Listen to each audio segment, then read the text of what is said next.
Good evening, everyone. Welcome to the Glenwood Gator Review. I'm Dusty Perdue, the host, along with your head coach, football coach, Ryan Nelson. We want to say a couple of shout-outs before we get started tonight. We are here at Mike and Ed's Barbecue on 13th Street in Phoenix City. I always want to thank Chase and Abby for allowing us to be here to host the show. And just plug to them. Come on down to Mike and Ed's. You can come down right now. But come down anytime, get you some barbecue at Mike and Ed's Barbecue. We know it's good. Oh, yeah, for sure. And a big thank you, I want to start, before we get with Coach, a big thank you I want to throw out there. Firehouse Subs on 280 Bypass. Miss Amy Griggs and staff, thank you so much for providing food Friday night, something you didn't know about. In the press box. That's right. We had some great press box food Friday night. So Firehouse Subs on 280, brand new store. Go by and check it out. Coach Nelson coming to you. Replay of last week's game. We played Brookstone. Came up a little bit short, 25-23. Had spurts where we played really, really well. And it was our first home game at the Swamp. Great atmosphere. Had a lot of different things going on that we haven't had in the past, and I thought it was absolutely phenomenal. Some of the things that you've incorporated that we're doing, and some of the things that our fan base is doing and our kids are doing. But talk a little bit first about the atmosphere Friday night. Yeah, that's first home game on the new field. Right, no doubt. The field was phenomenal. Shout out to Mr. Richard Koger and his staff for doing that for us, and along with other people. But the atmosphere was like no other. I mean, that's exactly what we're trying to create every single week, and Dusty, it was phenomenal. It really was. Special thanks to our administration for allowing us to do that, and then also Chris Blackshear, just helping us out, and doing what he does, and it was phenomenal for the kids, the fans, and that's what we're trying to create, Dusty. Every single Friday night, we want the fans to be out there, come support our guys, and then give these kids a college atmosphere, and that's what it was, and that's what they deserve every single Friday night. It was awesome. It was awesome, just from the standpoint of the little kids all the way up to the big kids, the Gator Wall, that was everything. That was phenomenal. The sound, everything was really, really cool. It was. Well, let's talk about a little bit about the Brookstone game.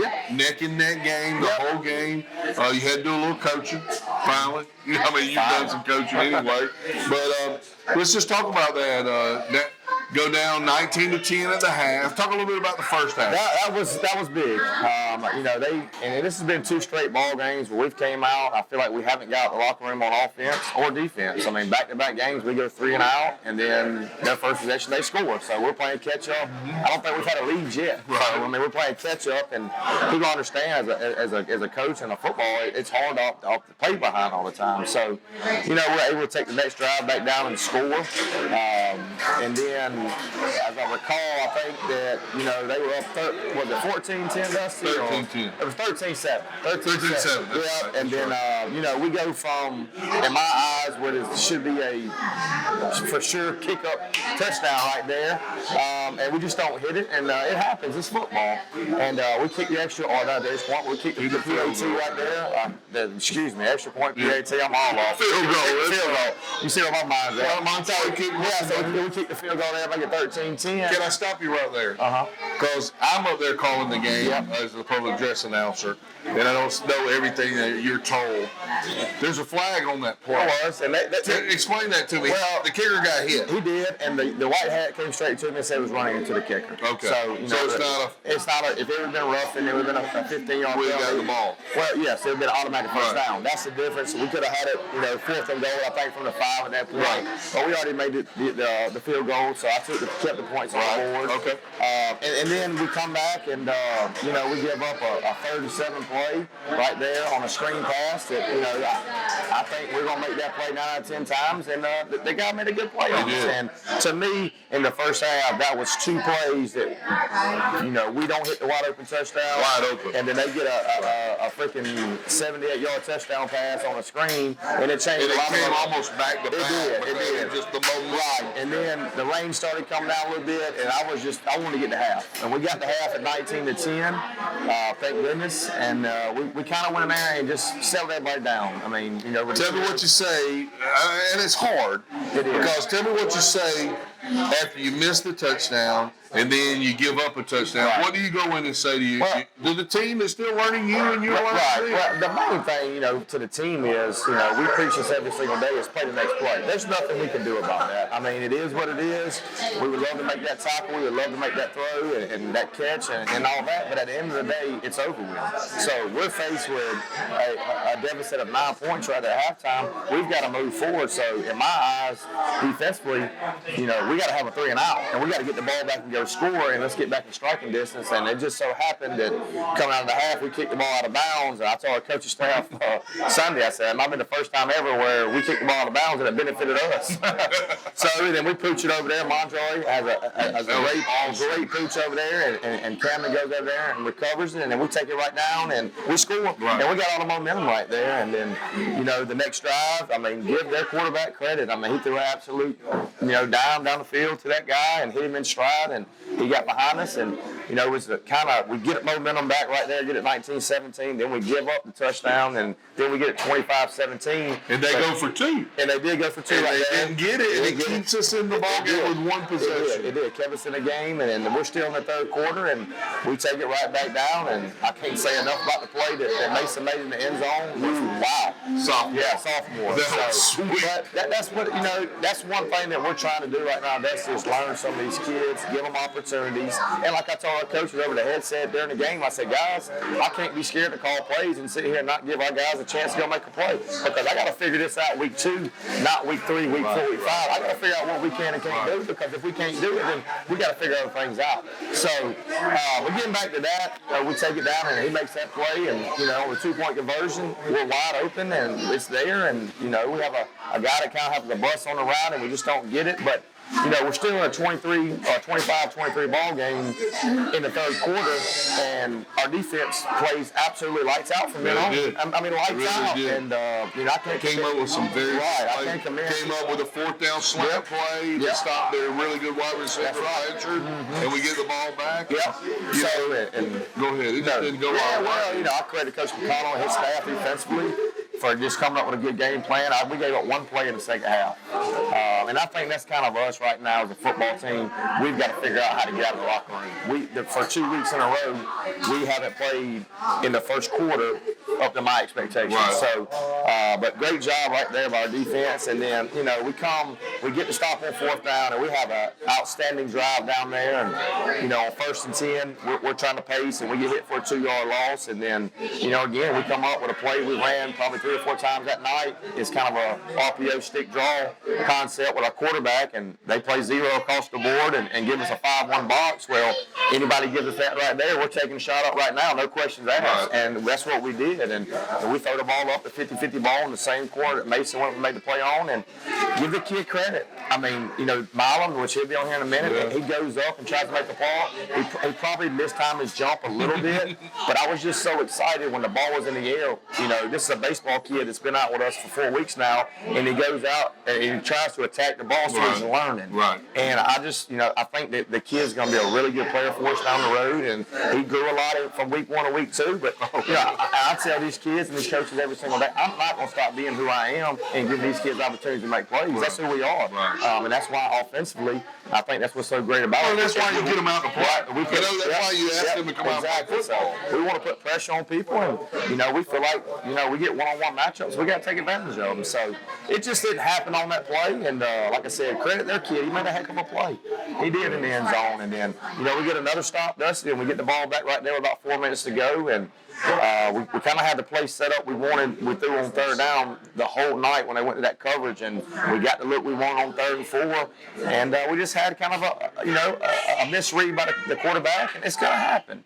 He played a phenomenal game, and it just happens. So my job is to get in here and grow. Right. So when we get back in that opportunity, he don't have that misread. He makes the right read, and we convert it, and we get the 1st down, and the drive continues to go. But I'm so thankful as a head coach right now. I don't want to lose. I told you this last week. But I'm so thankful right now. Our football team has played in 2 4-quarter games. And then a lot of people understand this. We played in a rain game. So now when we get into region play, if we have to play it in a game that's wet, where the balls, we threw the ball 14 times on night. We couldn't. There's a lot of stuff we couldn't do on the field because with our running backs cutting and stuff like that. So a lot of our game plan had to kind of go out the window, and we kind of had to adjust. But I'm so thankful as a head coach that we play in a game like that, and it's not this week for the first time when we start the region. So a lot of positive to take out of it. And like you said, at times we played really good football. Yeah, you did. So I think we're close. I commend these kids getting back in here because not only them, the coach, we was all devastated again Friday night. I mean, we put a lot into this thing,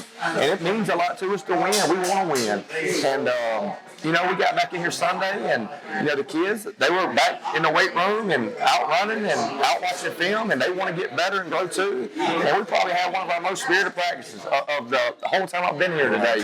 There's no doubt you want to win the first two. Every time you play, you want to win. So then the most important game's coming up next. Ain't no doubt. And our season, I told our guys when we met Sunday, it's okay. We could be 2-0, we could be 1-1, we could be 0-2. Unfortunately, we're 0-2, but it doesn't matter. It does matter, but it doesn't matter. The season starts Friday, and it's a must-win in my eyes. It's a must-win around our building right now because we've got to win the region or finish second to get the bye in the playoffs. That's our goal. We want to host a game. Ain't no doubt. Right. So in order to do that, we've got to win this ball game. So we're just trying to put every ounce of energy we got, and I challenge the coaches on Sunday also. I challenge the kids, and we responded. That's one thing I want to get out on Monday and see. And I kind of changed the way practice up a little bit today, and we kind of went goods on goods, for several periods. I like it. Well, I got to get back to we got to get better, and it's a long season, and we got some guys that's got to make some more plays on the field. But the only way we're going to do that is get out here and do it in practice and get comfortable, get confidence in ourselves. But we had a very spirited practice today. We had some guys really competing against each other, and that's what I want. Monday and Tuesdays, they're days we got to go against big good on good, and we've got to get better, and we've got to compete. So that's how we're tired of standing on that sideline sometimes. Ain't no doubt about it. You want to get on the field. Ain't no doubt about it. So, well, hey, stay where you're at. We'll come back in just a minute. You're watching the Glenwood Football Review with Coach Ryan Nelson. We're here at Mike and Ed's Barbecue down here on 13th Street in Phoenix City. We'll be right back after this.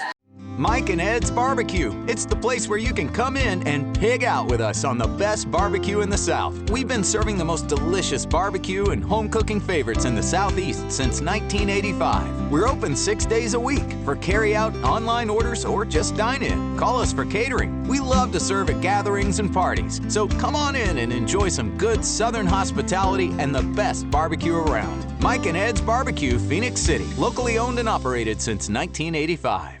Hello everybody, I'm Sean Taylor, the host of Tide Talk. We're getting ready to kick off our 5th season here with Beam. And I don't know about you, I'm tired of watching Netflix and old reruns on TV. I'm ready for some Alabama football. How about you? Alabama's going to kick off their season on September the 3rd with the Utah Utes coming to town. Going to be a big game for Alabama, but their biggest game is going to be the following week. Looking forward to playing the Texas Longhorns on September the 10th. Alabama's going to start its national title run. We're ranked number 1 again, 9 seasons. Looking to see if Bryce Young's going to be able to follow up with a Heisman Trophy season. And what about Will Anderson? Look, there's a lot of questions that are going to be out there, a lot of things we're expecting to see, but we're super excited about this year's football team, and I hope you are as well. Join us each week right here, Channel 7 and 207, at 8 p.m. on Thursday nights. Look forward to seeing you soon. Roll Tide.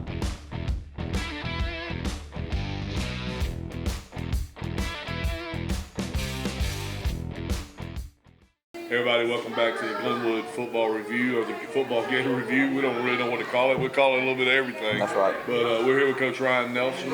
All right, Coach, let's talk about some highlights and some kids that really showed out Friday night. And I know one for me. I've already given him a nickname, JT the Tank Banks. The Tank. The Tank.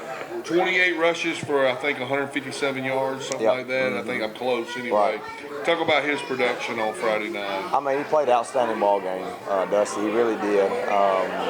He's just, a guy like JT is a field-type back, and when you can sit there and give him the ball, like we did, he starts getting in the groove. He's not one of these guys where he gets 4 or 5 carries and he gets in the groove, but the kind of the way they were playing us the other night, I mean, they were in there playing a 4-1 box, 4-2 box at times. we had a lot of runs in there. I mean, why stop giving it to him? Right. Especially the way the conditions were. So, play outstanding though, and not only him. I thought Dallas played a good game. Also had some really good runs. Didn't at times. throw it as much this week. Didn't have to this week. It like did, last week. and again, I've told you from day one, offensively, we're just not going to come out and do one thing. It's what they're going to give us, how we're going to operate. And so, like I said, they were kind of weak in the box, so we had a lot more runs, and so he was able to make some runs and do some good. And then I want to shout out a couple young guys. Yeah, I mean, absolutely. we talked about Mason, and Coach, on the big Coach, play. I used to watch the NFL show all the time. I watch it all the time with Randy Moss. That's right. He just got mossed on. Yeah, he did. That was a yes, unbelievable he did. play. He went up and made a play, but he made a big play for us in the second quarter on a little hitch right there. And phenomenal play. I wish he could have finished, and that's one thing we're working on today is finish some plays. But another kid I want to talk about is Carter Judah to come in as a true freshman. And got in there. Great catch. Well, not only that, he's the plug. Yeah, right? he's our fullback, and he comes in on our first 2 touchdowns, and he makes wonderful blocks as a freshman. And then right there in the third quarter, we sneak him out right there on a little wheel route, and makes a phenomenal play to get us out of a bad situation. So, and just kids like that are coming in, are going to be great players for us in the future. But unfortunately now they're having to go because that's kind of what we got. And but I want to shout him out because he went out and had a really good game for us. And so in the offensive line, I thought they kind of gelled together with Ben having to dealing with his little issue from the week before, and Ryan McCoy having to come in and play, and Wyatt Taylor, and Wyatt Wilkerson, and Will Johnson, and Wes Graham. I thought those guys kind of came together, and we had some drives there where they were just kind of laying on them, and we were able to run the football very effectively. So, again, I'm just hoping they continue to grow, continue to get better, and this week I hope we kind of just come out and we're a different football team, and we're 1 in my eyes, we're 1-0 after this week in the region. So flip the switch. We'll go to the other side of the football. We've talked about the offensive highlights and the players that did well. Talk a little bit. I know Coach McCall's not up here, but you're the head coach, so That's you right. see it too. Right. Talk a little bit about highlights from the defensive side. I think the biggest thing for us defensively in the second half is our 2 inside linebacker play just went through the roof, and that's Tyler Porterfield and Trip Anthony. I thought they played a lot better for us. I called their names a lot. Yes, they did, and it's almost like Tyler. He's a heck of a player. He's been a heck of a player for us all year right now. But it's just kind of like they just started feeling the game and the flow of the game a little bit more. And the main thing I think we did defensively, we started wrapping up a little bit more. In the first half, we missed a lot of tackles. Yeah. That's something we went back to work defensively today on is open field tackling and a lot of perimeter stuff because we got to get better at it. So, but not only them, I think. Up front, Owen Koger, and I thought Samaje Williams, played a lot better in the second half also. And then Lamont Burton, I mean, he had some really good plays for us. He had some really good plays for us on the perimeter. So, it's just collectively as a defense, we're growing over there too. And like I said, my whole thing is right now for us as a football team is can we find ways to play 4 quarters and not 3, or 4 quarters and not 2? And I think right now that's what we've done in both ball games. In the first ball game against Michelli, we came out, we didn't play very well in the third quarter. And then, the other night, I didn't think we played really well in the first quarter on either side of the ball. So, we're just trying to grow it, like I told you, keep on growing. And I'm hoping this week, we keep working and we come out and, we put it all together. And we got to play a very tough Fort Dale team. They're really good, especially up front on both sides of the ball. I heard they have some big Yeah, they players. really do. They got some dudes up front. And they got a couple skill guys. They, talk before we go to break and bring these guys in here to talk tonight. Talk a little bit about your special teams. I thought that we don't give Tucker enough credit. That's right. It's punting, and we think that's not a big deal. No. But it can flip the field for you. Ain't no doubt. And put you in bad situation or good situation. Right, no doubt. And I think Coach Jesse Boyd has done a heck of a job with our special teams so far. And it's something we take a lot of pride in and we work on daily. We just don't show up on Friday night and say, let's go punt. I mean, we spend a lot of time on, and a lot of meeting time and stuff like that on our special teams. And, from a punt standpoint, I think Tucker's has been, really good all year. He's had some really good punts. And shout out to Camden White also, our lone snapper on that, because it don't happen if he ain't there. And then, with Montroy, obviously with the kickoff for the pooch right there, he hit that kind of perfect. And then, him making the field goal there. So I feel good about our kickers, how I have the whole time. They do a good job.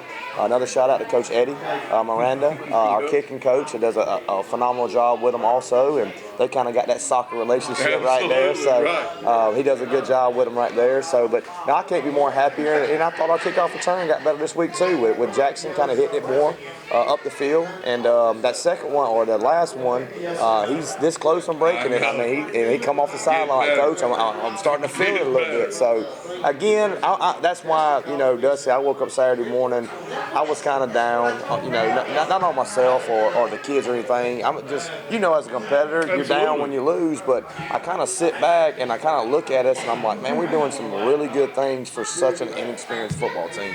And I just feel like if we can get something positive going for us, we can find out how to win a game. I feel like we'll have a chance to roll some back to back together and get rolling. So that's the whole goal. Let me ask you this, and it's just thinking while you were talking, because you always wonder this, you see them warming up and warm-ups, and I know the field as well. What is your comfort zone for Montreux?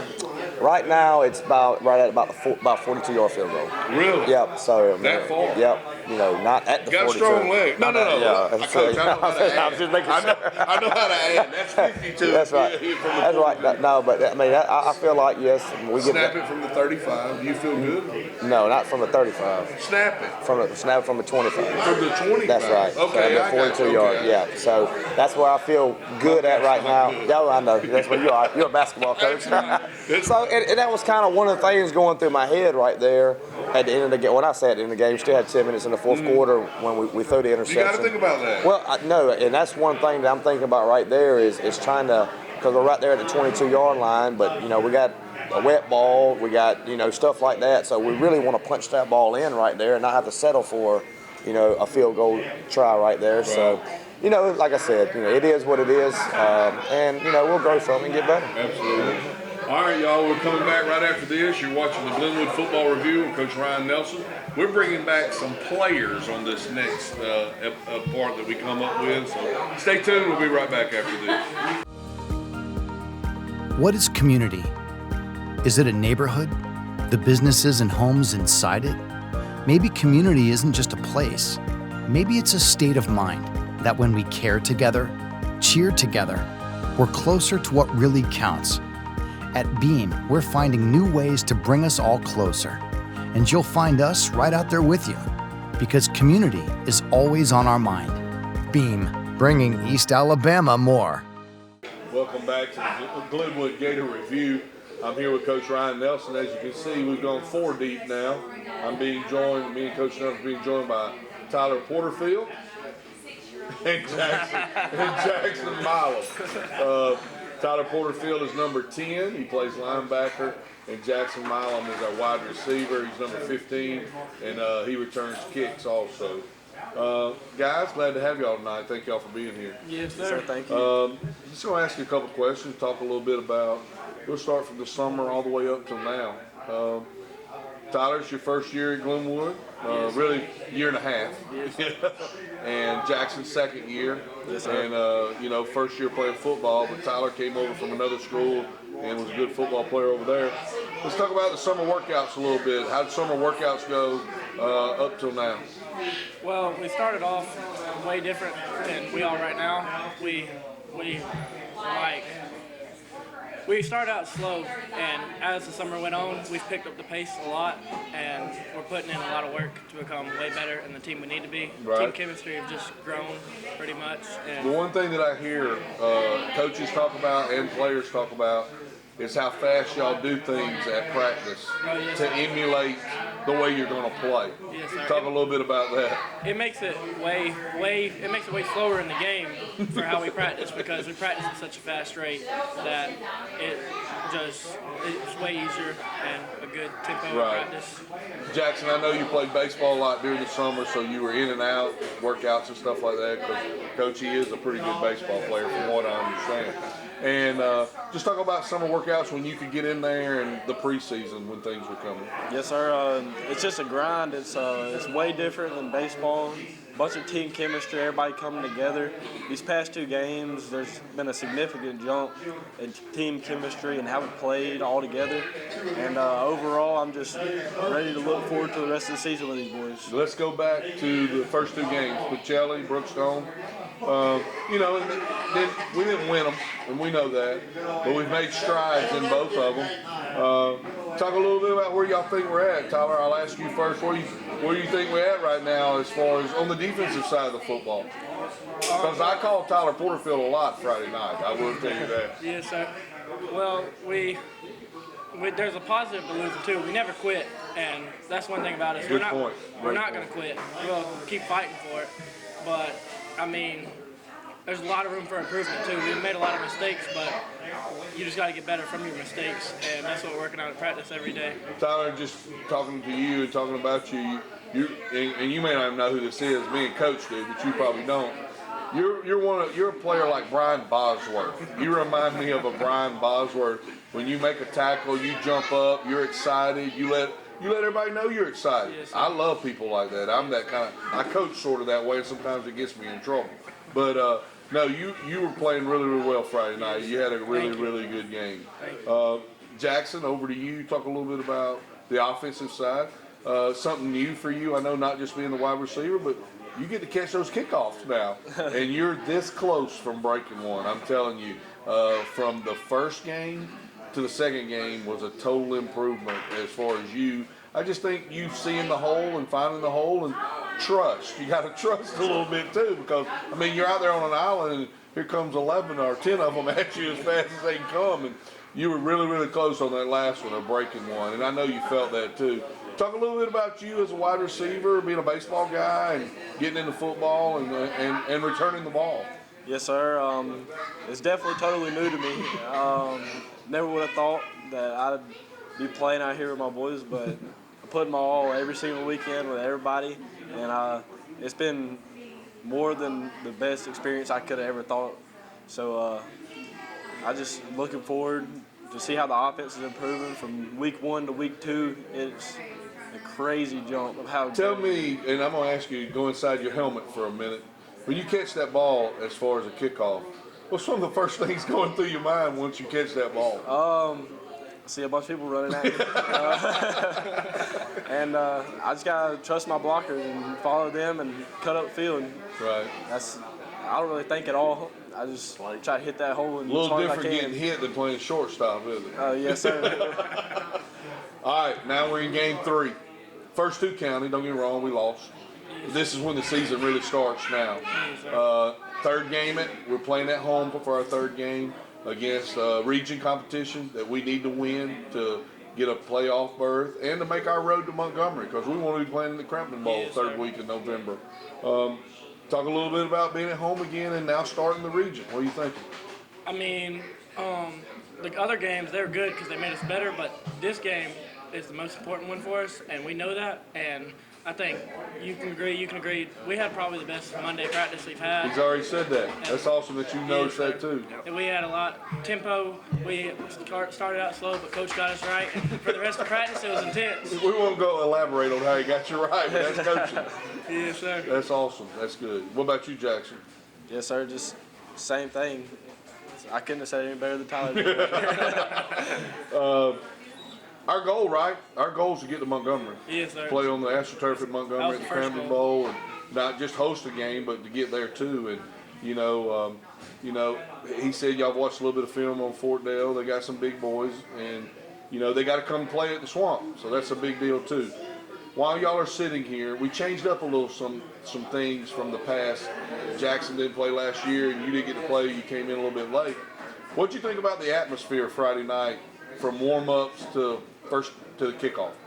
I mean, it was way different. Beauregard, we have way bigger stands and everything, but the people around the gate, that's just crazy to me, how you can go run and score a touchdown, make a play, and anywhere you look, there's people standing up on the gate, and I liked it. Go up there, high five, do whatever you want yes, to sir. do. Get on the fence, get up. Yes, sir. I like the Swamp a lot more. Yeah. A lot more. Jackson, what do you think about the atmosphere? Honestly, I had chills the whole time I walked up. I ain't never been in an environment so uplifted by everyone rooting. When I had chills for y'all is that when y'all came off the field, I'm directed by the head coach on certain times. You got to play certain music at certain times, stuff like that. When y'all came off the field and y'all walked in front of the stands of the Gator Walk, and of course Coach West was leading y'all up through there. Yes, sir. That's what gave me chills. Is that everybody got out of y'all's way. Y'all got to be recognized by everybody that was coming into the stadium. That's a pretty big deal, and I know that was Coach Nelson's. That was what he was trying to get across, and it worked really, really well. So you be commended for that. That was pretty It was a cool. great thing. It ain't about me. It's for these kids. Right. It gives a way for, like I told you, I want people there early. I want them to come support these games, these kids when they're in pregame warm-ups, and let's have fun together. And that's just another thing when we get the kids and the crowd involved. It's special for them. Now, hopefully, it's going to be a tradition that's going to be here forever. Right. Yep. All right, guys. Before we get off, I know you guys family watching, they're at home watching on Facebook and everything. Anything you want to say? You might get on here again before the year's over, but this is your time right here to talk about Glenwood football. What you got to say? I say come out and support us because we will get the state championship. I have no doubt about that. And we need all the support we can get because it's special to us, it's special to everybody. I want it to be special for the fans. I want to just bring it since when state championship? How long has it been? 1992. Yeah, I mean, it's about to be 2022, so There you go. I like that's it. what it is. I like it. What about you, Jack? I'd say the same thing. We had a great crowd last weekend, but I said we could improve this week. Everybody come out and support, and everybody on the team appreciates every one of y'all that comes out. So, Yeah, so. They do appreciate it. They talk about it all the time. Remember these two numbers. Number 10, playing defense over there, knocking heads, and wide receiver and kickoff returner, number 15, Jackson Milam. Guys, thank y'all for being here today. Thank you. Y'all did a great job. Thank y'all. We'll be right back right after this with Coach Nelson. We'll talk a little bit about Fort Dale coming up, and you're watching the Glenwood Football Review on Beam TV. We'll be back right after this. Mike and Ed's Barbecue. It's the place where you can come in and pig out with us on the best barbecue in the South. We've been serving the most delicious barbecue and home cooking favorites in the Southeast since 1985. We're open 6 days a week for carry-out, online orders, or just dine-in. Call us for catering. We love to serve at gatherings and parties, so come on in and enjoy some good Southern hospitality and the best barbecue around. Mike and Ed's Barbecue, Phoenix City. Locally owned and operated since 1985. Beam is delivering gig speed internet to 100% of our network. But should you get a gig? Well, if you want to download an album in a blink, video conference in 4K, make virtual reality more real, power all of your home smart devices at the same time, and still have bandwidth to stream everything without buffering, then yeah, you gotta get a gig. So call, click, or visit and get it. Because when you gotta get a gig, you gotta go with Beam. Bringing East Alabama more. Welcome back, everybody, to the Glenwood Football Review. I'm here with Coach Ryan Nelson. We're here at Mike and Ed's Barbecue on 13th Street. One of these days we'll have Chase on here, but I'm afraid if we have him on here, he might try to take the show. Coach, let's talk a little bit about what's coming up. Game number 3. We're excited about the opportunity to get to play at home again. No doubt. And it's the first region game. The Fort Dale Eagles. Seen them on film? Oh yeah, for sure. I know you have. I don't even need to A lot of time. I'll on ask their Miss Molly Saturday. that. She'll Yeah. probably tell us. A lot of time on their Saturday and Sunday, for But sure. talk a little bit about what you've seen with Fort Dale. Very physical up front on both sides of the ball. They got a number 51 and 72 that are really good players. Maybe as good as we've seen so far up front. Quarterback's a good player. Then they got a DB/receiver number 1 that's he looks electrifying on the film. So they got some good ball players. Like I said though, Dusty, this week we've tried to get back where about us. And just us executing and us going out and I want us to come out and play a different style of ball. I mean, right now I feel like the first 2 ball games, at times we were playing, obviously we were playing catch up, but on both sides of the ball I felt like we were catching, whereas I want to be the people attacking. And I'm hoping we come out. We've got some things adjusted on both sides of the ball, and I think we've got some more confidence in our play. But this is, like I told you earlier, this is a must-win in my eyes. I mean, not only because it's the first region game, but we've got to have some success. And these kids, they put a lot of work in this thing, and these coaches have too. And we want the ball to fly our way and go play a good football game. Let me ask you this, because people may not know this, but I coached football for a little while. At Glenwood, 8 years I coached, and coached wide receivers, special teams, did a little bit of defense. Are you one of the coaches that adds plays each week, or do you just stay with what you've already got in? Well, And I know it fluctuates because yes, of the defense. That's correct. But, I think I told you 2 weeks ago, I mean, we have a system, Dusty, and within our system, we can about do anything you want to do in football. Okay. But at the end of the day, coming in here, we're running about maybe 50% of our system right now. Oh, wow. Yeah, so, I mean, clears some here's the thing is, like, we can't overload these kids and then go out there and play slow. So we have to take, what we have in and what we can attack them with and go play with it right now. And, I'm not one, the worst thing you ever could do, and as a young coach, I was the complete opposite and I had to learn, but the worst thing you can do is go put all this stuff in and it looks good and it sounds good, then the kid can't execute. Right. And that's not what confused. Exactly. That's the worst thing ever. It's about playing football. Right. It's about going out there and having football players make football plays. Right. So again, I mean, and we're growing. We added a few things in today, and we're going to continue to add. But the wrinkles. Right. It's not so much wrinkles. This is what we do within our system. Right. But no, we're not going to come up here and create a whole new playbook from week to week because and the kids, in their defense, how can they even go out there and process and play at a high level if they're thinking? Right. So that's not what we want to do. But again, I mean, we're always going to play with pace. And then a lot of stuff that, I told Coach Wicker after the first drive, I said, we're fixing to have to scrap, half the stuff we worked on all week because I saw the first play when Aaron tried to cut. We can't cut. So we've got first play of the game. And you can't. We're blaming that on Coach Wicker? No, we're not blaming on nobody. We're blaming it on the rain. So, I mean, the field was wet, and, it's hard to make that cut on a wet field. So I knew right then and right there, we got to run the ball downhill and keep running. That's what we did. And, kind of how they were playing, it was there. So why change? Right. I will say this, picking on Coach Wicker a little bit. He's right above me during the game. And there was a play in the second half that was supposed to be called that wasn't called. Can you try to control him, No, please, upstairs? He's screaming and yelling. The ceiling tiles are falling down. No. I mean, he's very into what y'all are doing. Yeah. And you have a good connection with him. Man, and that's why he's up there. Coach Wick is, I don't know if I describe him as like my brother or my dad. Because, Tell his age. Well, no, not that, but, I played for